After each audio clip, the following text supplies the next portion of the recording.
BlackRock se fundó en 1988 con la idea de ofrecer gestión de activos a inversores institucionales.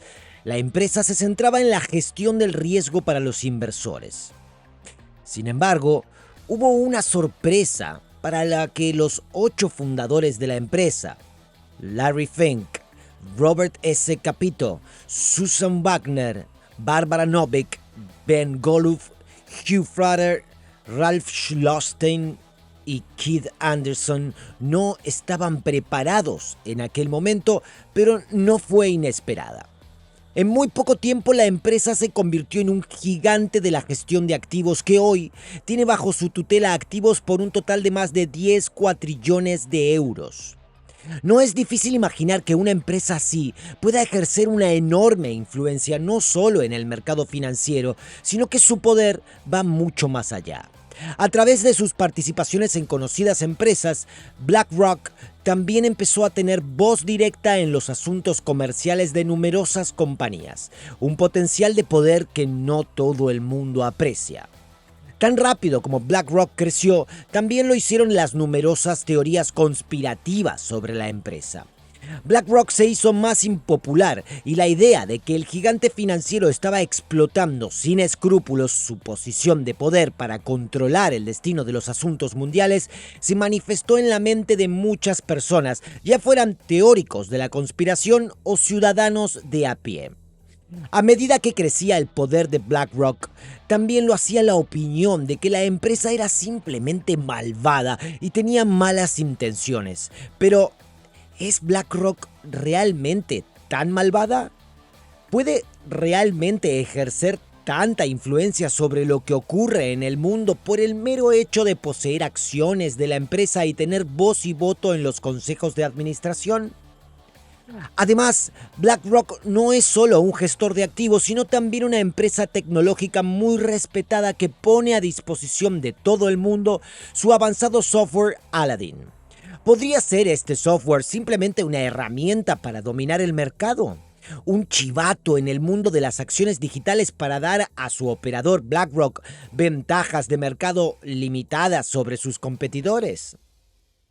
Capítulo 1. Larry Fink. La caída de un genio de las finanzas muy respetado. De los 8 gurús financieros que dieron vida a BlackRock, el cuarteto formado por Fink, Capito, Golub y Novick ya era muy conocido antes de la fundación de la empresa. Habían trabajado juntos en First Boston, un banco de inversión estadounidense, y fueron pioneros en el negocio de los valores respaldados por hipotecas. Este tipo de valores prometen grandes beneficios, pero también conllevan grandes riesgos.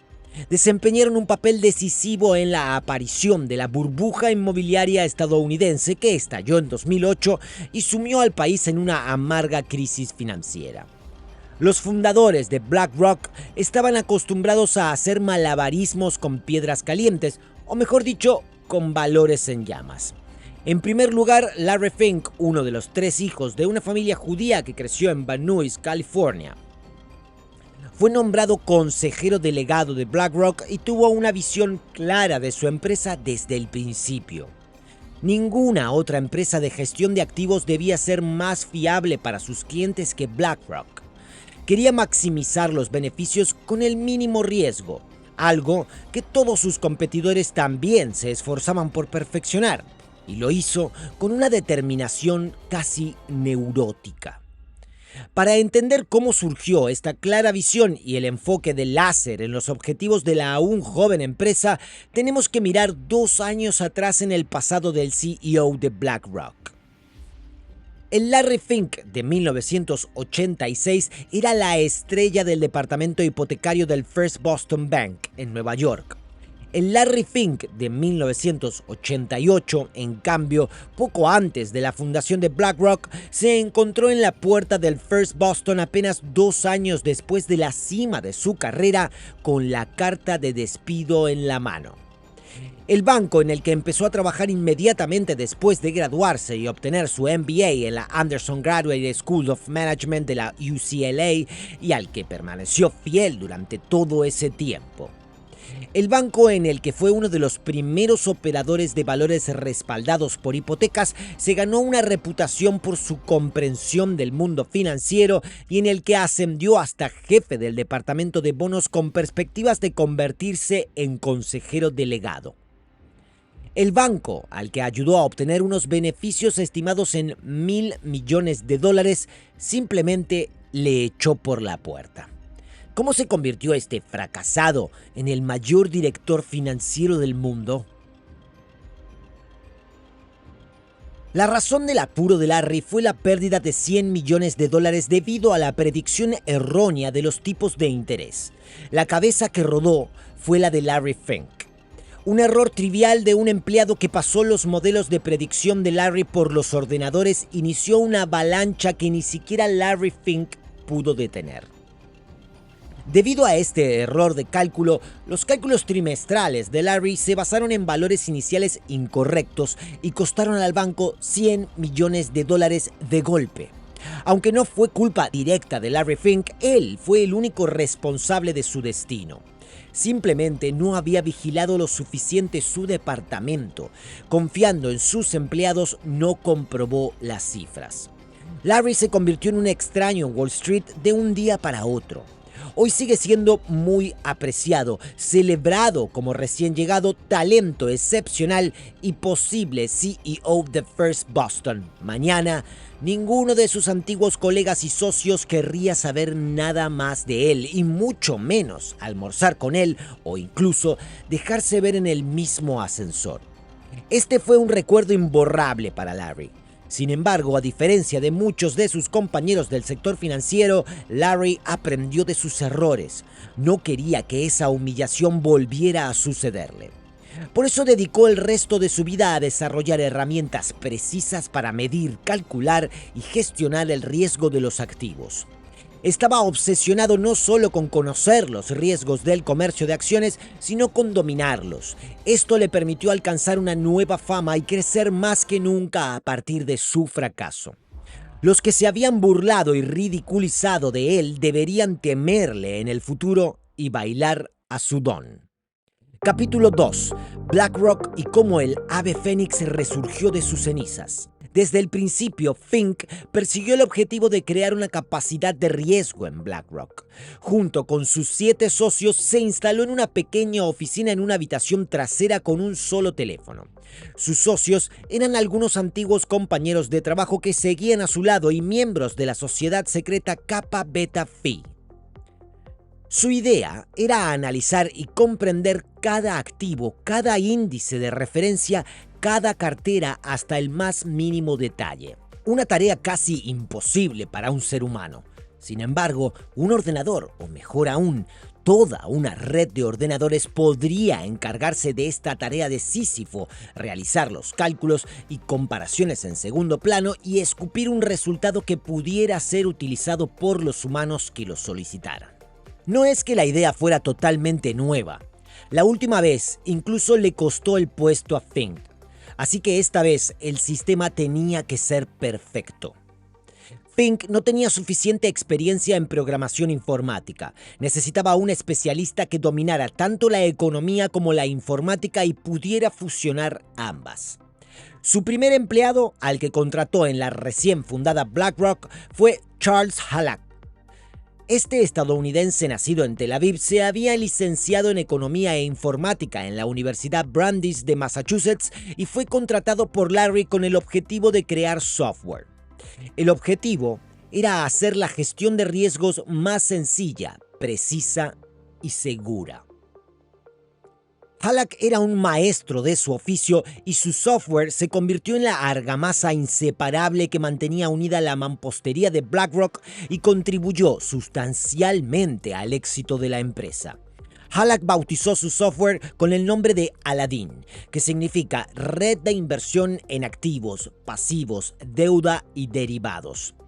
Charles Halak pasó toda su vida trabajando para BlackRock y por tanto en la visión de Larry Fink. En 2015, con solo 50 años, falleció a consecuencia de un cáncer de colon que había contraído 4 años antes. Capítulo 3. El genio que no salió de la lámpara mágica. Aladino ayudó a los analistas de BlackRock a comprender el negocio de la inversión con más precisión que nunca. En 1990 ya eran capaces de capturar operaciones electrónicamente, gestionar sus flujos de trabajo digitalmente, ver todas las posiciones en tiempo real y además ya podían mostrar sus cuadros de mando en color. El enorme potencial de Aladdin se hizo patente en la primera mitad de los 90. En 1994 fue el año de la gran masacre de los bonos. El gobierno subió los tipos de interés más de lo que el mercado había previsto. Las carteras de renta fija estallaron, los tipos de interés subieron y las cotizaciones cayeron. Los fondos gestionados por BlackRock resistieron mejor que la competencia y solo registraron pérdidas mínimas en un mercado asolado por la crisis. El análisis de riesgos resultó ser un servicio muy valioso y cada vez más clientes llamaban para que BlackRock analizara sus carteras. La empresa tenía algo en el bolsillo que los demás no tenían. Todo lo que necesitaba era un momento de iluminación y este llegó en Halloween de 1994 cuando el director de operaciones Rob Goldstein recibió una llamada de Kidder Peabody, una subfirma de corretaje de General Electric. Les pidieron ayuda para valorar activos y recibieron un disco con una hoja de cálculo llamada Michelle Spreadsheet. Contenía más de 1000 filas de operaciones que esta misma Michelle, que resultó ser una empleada de Kidder Peabody, había introducido en esta hoja de cálculo línea por línea. Meticuloso, sin duda, pero también imposible de supervisar, entender y comprender para un ser humano sin excepción. El equipo de Rob Goldstein se dio cuenta de lo avanzada que era su propia tecnología. A través de su trabajo diario con Aladdin, simplemente se habían acostumbrado a trabajar con una herramienta de alta tecnología que estaba muy por delante de su tiempo. Cocinaban sus alimentos en una vaporera informatizada, por así decirlo, mientras que los demás seguían teniendo sus ollas colgadas al fuego. Pero, ¿y si otros pudieran disponer también de esta tecnología? ¿Y si otros tuvieran acceso a la red de Aladdin y pudieran analizar ellos mismos sus propias carteras? Sin embargo, Aladdin solo se desarrolló como herramienta técnica para analizar empresas. La herramienta de BlackRock, que con el tiempo se había arraigado profundamente en el sistema corporativo, era como un sistema centralizado de servicios públicos de la empresa que estaba estrechamente vinculado a una amplia gama de procesos empresariales. Si se intentaba arrancar este sistema de raíz, no solo moriría el rizoma, sino también el árbol que estaba conectado a él. Por tanto, había que crear una nueva versión de Aladdin, una versión que funcionara independientemente de los sistemas de BlackRock, una versión accesible desde el exterior y cuyos servicios pudieran venderse a terceros. En 1999 había llegado el momento. Cualquiera podía comprar el acceso a la tecnología de Aladdin. A partir de entonces, Aladdin no solo fue el sistema nervioso tecnológico de BlackRock en solitario, sino que también inyectó dinero directamente en las arcas de la empresa gracias a la venta de licencias. Ese mismo año, las acciones de BlackRock aparecieron en la lista de la Bolsa de Nueva York a un precio de entrada de $14 por acción. Unas acciones que ahora valen la friolera de $754, más de 50 veces que entonces. El precio más alto en noviembre del 2021 fue incluso de $955, un aumento de valor de casi 70 veces el precio de entrada. Capítulo 4. Cómo BlackRock se convirtió en un gigante. El año de la crisis de 2008, cuando estalló la burbuja inmobiliaria estadounidense, fue el año en que BlackRock se convirtió en un gigante. Mientras el sistema financiero mundial se derrumbaba, miles de personas perdían su empleo y los principales bancos y compañías de seguros tenían que ser rescatados con fondos estatales. Nada de esto hizo mucho daño a BlackRock. Al contrario, llegó el mejor momento de Larry Fink. Su as en la manga era Aladdin, que en aquel momento ya no era un simple software que funcionaba en un ordenador, sino un superordenador autónomo que no solo podía proteger la propia cartera de BlackRock. Aladdin era capaz de señalar riesgos sistemáticos en todos los valores. De este modo, se podían filtrar los valores malos y determinar con precisión su valor real. Aladdin pudo así satisfacer las exigencias del gobierno, lo que despertó el interés de numerosos bancos y compañías de seguros. De repente empezaron a llamar a BlackRock en masa. Mientras el mundo financiero se fundía inexorablemente en un bulto antiestético, BlackRock se mantenía por encima de todo gracias a Aladdin. Larry Fink mutó en una especie de exorcista de Wall Street capaz de localizar los valores envenenados de una cartera y acabar así con los demonios. El hombre del que nadie quería saber nada 20 años antes tenía ahora a los más grandes y poderosos del carrusel financiero haciendo cola para sentarse a la mesa a comer con Larry o incluso simplemente viajar en el mismo ascensor. Incluso en el Departamento del Tesoro y la Reserva Federal de Estados Unidos, llamaron a Larry y a su equipo para que, armados con Aladino, pudieran realizar un exorcismo a sus valores defectuosos. El estrecho contacto con el jefe del Banco Central Europeo y las llamadas telefónicas diarias con el secretario del Tesoro estadounidense formaban ya parte de la rutina diaria de Larry. El grupo era una enorme roca negra en el oleaje y los activos gestionados crecieron hasta un total de $7 billones. El sistema Aladdin de libre acceso se convirtió en el eje de la búsqueda de salidas a la crisis financiera por parte de los bancos. Al parecer, solo JP Morgan pagó a BlackRock $1.5 millones por la integración y otros 5.3 millones anuales en concepto de licencia. Capítulo 5. Cómo BlackRock se convirtió en el blanco de las críticas mundiales en la cima de su éxito. La crisis financiera afianzó los contactos de Larry Fink con los más grandes y poderosos del carrusel financiero. Desde el jefe del Banco Central Europeo hasta el secretario del Tesoro de los Estados Unidos, con quien a veces hablaba por teléfono todos los días. Todos cortejaban el favor y el consejo de Larry con la esperanza de salir de apuros. En el 2021 fue también el año de mayor esplendor del coloso de la riqueza. En ese momento, más de $10 billones en activos estaban bajo la gestión de BlackRock, que pudo crecer hasta tal tamaño gracias a una serie de adquisiciones muy estratégicas e inteligentes. En el 2006, por ejemplo, se adquirió Merrill Lynch Investment Managers, que abrió a BlackRock las puertas del mercado europeo. En 2009 le siguió Barclays Global Investor, por cuya adquisición BlackRock puso sobre la mesa la friolera de $13.500 millones, y con razón, ya que BGI duplicó de golpe los activos de BlackRock y le permitió afianzarse en el mercado de los ETF.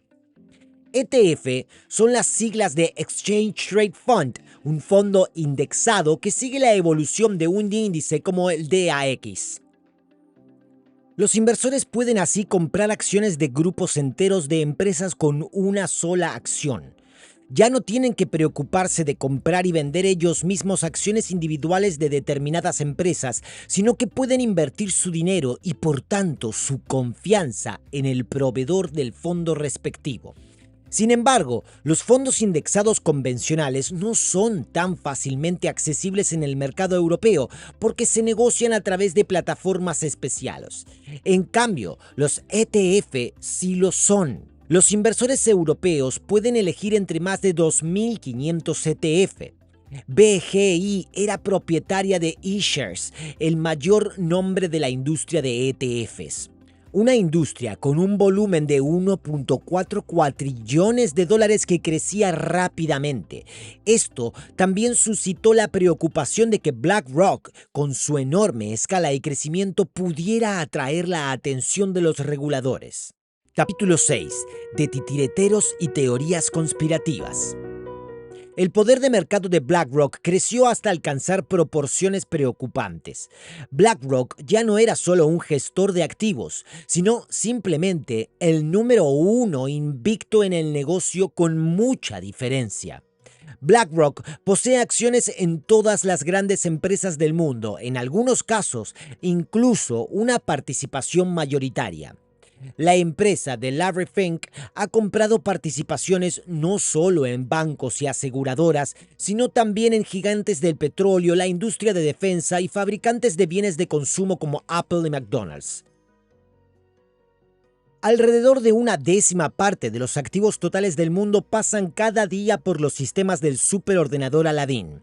Esto proporciona a la empresa una visión profunda del funcionamiento secreto del mundo financiero, incluida la capacidad de influir significativamente en él. Siempre a favor de BlackRock, por supuesto, sin mucha consideración por la población. BlackRock es un importante o a menudo el mayor propietario de muchas empresas y por lo tanto tiene una enorme voz en los consejos de administración de las respectivas empresas. Como un maestro de marionetas, BlackRock no solo puede mover los hilos adecuados en una empresa individual, sino también dirigir el curso general de los acontecimientos en sectores enteros en el escenario financiero a través de una hábil interacción. Según las investigaciones, la propiedad simultánea de acciones por parte de distintos agentes del mercado puede frenar la competencia. Un gestor de activos suele tener más interés en que todo el sector vaya bien que en que una empresa individual gane cuota de mercado. La consecuencia sería un aumento de los precios para el cliente final, incluida una menor accesibilidad a productos importantes como, por ejemplo, los medicamentos. Ese poder por sí solo alimenta los temores y es puro combustible para las teorías conspirativas. Aunque Larry Fink parece poco impresionado por el gran tamaño y poder de su empresa en sus escasas apariciones públicas, se informa de que la compañía intenta en repetidas ocasiones influir directamente en las empresas. En 2013, por ejemplo, se dice que hubo un intento infructuoso de influir en Lufthansa. Sin embargo, este no fue el caso de Deutsche Bank en el 2009, cuando BlackRock aparentemente logró colocar a su candidato preferido en el consejo. Esta influencia en la alta dirección de las grandes empresas se extiende hasta el trabajador de a pie. Las decisiones tomadas por la dirección de la empresa para cumplir los deseos de BlackRock pueden simplemente eliminar puestos de trabajo en los niveles más bajos. No cabe duda de que el grupo puede ejercer una gran presión sobre una empresa y aún más, influir en sectores enteros a través de sus acciones en los líderes del mercado. Capítulo 7. Miles de millones perdidos en la Unión Europea por el escándalo Comex. Además, BlackRock también está implicada en varios escándalos, entre los que se destaca el escándalo Comex. Se trata de un caso masivo de fraude en el comercio de acciones en el que las partes, incluida al parecer BlackRock, actuaron como promotores en un cártel con otros grandes gestores de activos para permitir a sus clientes obtener devoluciones fiscales por impuestos que nunca habían pagado. La Unión Europea y en última instancia los contribuyentes sufrieron una estafa de 5.000 millones de euros. En noviembre del 2018 se llevó a cabo una importante redada en numerosas oficinas de BlackRock. Se incautaron posibles pruebas y se interrogó a los sospechosos. Entre ellos se encontraba el actual presidente de la CDU, Friedrich Merz, que en aquel momento era miembro del Consejo de Supervisión de BlackRock. La investigación sobre las pruebas contra BlackRock en el escándalo Comex sigue su curso. Al final, sin embargo, Friedrich Merz no pudo ser acusado de nada, ya que ni siquiera había entrado a formar parte del Consejo de Supervisión de BlackRock en el momento en que se produjeron las transacciones Comex. Capítulo 8. Las inversiones de BlackRock en el negocio armamentístico estadounidense. También hubo repetidos conflictos con las empresas en las que invertía BlackRock. En 2016 se supo que el grupo tenía importantes participaciones en empresas del sector armamentístico, como Sturm Ruger y Smith & Wesson. Esto provocó feroces críticas, avivadas por masacres como la de Newton, donde el asesino en masa Adam Lanza disparó primero a su madre Nancy y luego se dirigió a la escuela primaria Sandy Hook con 2 pistolas semiautomáticas y una escopeta. Allí ejecutó a 28 personas más, incluida una clase entera de 14 niños y su profesora Lauren Rousseau. Sin embargo, BlackRock no ha vendido sus acciones en el negocio de las armas debido a las feroces críticas, pero también ofrece opciones de inversión específicas y libres de armas desde 2018. Capítulo 9. El sucio negocio con los pecadores del clima. Un año después, en 2019, se reveló que BlackRock había perdido unos $90.000 millones en sus inversiones en el negocio de los combustibles fósiles, como el petróleo y el carbón.